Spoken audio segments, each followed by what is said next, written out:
Covid-19 a été une épreuve pour chacun de nous. On a vu beaucoup d'enquêtes sur ce que chacun a ressenti, qu'ils soient étudiants, télétravailleurs, artistes, retraités, etc. Et sur tous les problèmes psychosociaux liés à cette pandémie, isolement, précarité. Mais peu de travaux jusqu'à présent ont porté sur le vécu de cette crise par les chefs d'entreprise. C'est toute l'originalité des témoignages que nous avons collectés depuis un an sur cet épisode éprouvant auprès de 43 dirigeants, 28 grandes entreprises et 15 ETI, dans un vaste éventail de secteurs. Qu'est-ce qui apparaît dans cette enquête ? Tout d'abord, on voit des dirigeants qui ont été fortement remis en cause et qui ont dès lors moins de certitudes. Avant que la crise n'éclate, les entreprises étaient préparées à affronter des risques prévisibles qui peuvent aller de la catastrophe industrielle à la crise politique majeure, la crise financière, l'attaque terroriste ou la cyberattaque.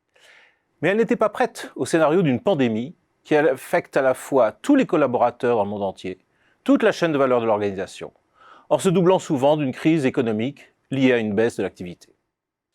La Covid-19 ne constitue donc pas un imprévu prévisible, mais un imprévu imprévisible, pour lequel il n'y avait pas ou presque de feuille de route et qui n'était dans aucune cartographie.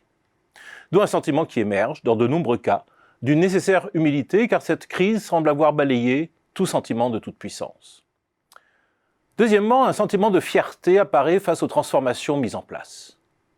De nombreux dirigeants témoignent d'ailleurs de leur étonnement positif face à la capacité d'auto-organisation et d'innovation dont ont fait preuve leurs équipes, la résilience de leur organisation, l'adaptabilité des équipes, l'implication et la solidarité de tous.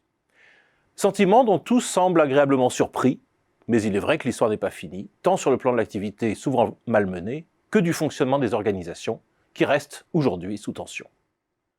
Enfin, la crise a été parfois l'occasion de repenser les structures d'encadrement intermédiaires. A-t-on encore besoin de tous les niveaux hiérarchiques que l'on avait avant ? Cela a installé, comme on pouvait le prévoir, un découplage entre le contenu, les lieux et les horaires du travail. La vieille tradition qui associait le travail à des horaires fixes, sujet d'âpres négociations au cours du XXe siècle en France, et des lieux assignés, a volé en éclats au point que de nombreuses entreprises envisagent de pérenniser certains des dispositifs mis en place pendant la crise. Enfin, une vision plus nuancée de la mondialisation apparaît. La crise a changé la perception des dirigeants sur les enjeux de la mondialisation. Pendant longtemps, elle a généralement été vue comme une source majeure d'opportunités et de croissance. Une vision beaucoup plus complexe et nuancée de la mondialisation apparaît dans ces témoignages. Un sentiment de responsabilité collective, voire de culpabilité rétrospective, se dégage des entretiens.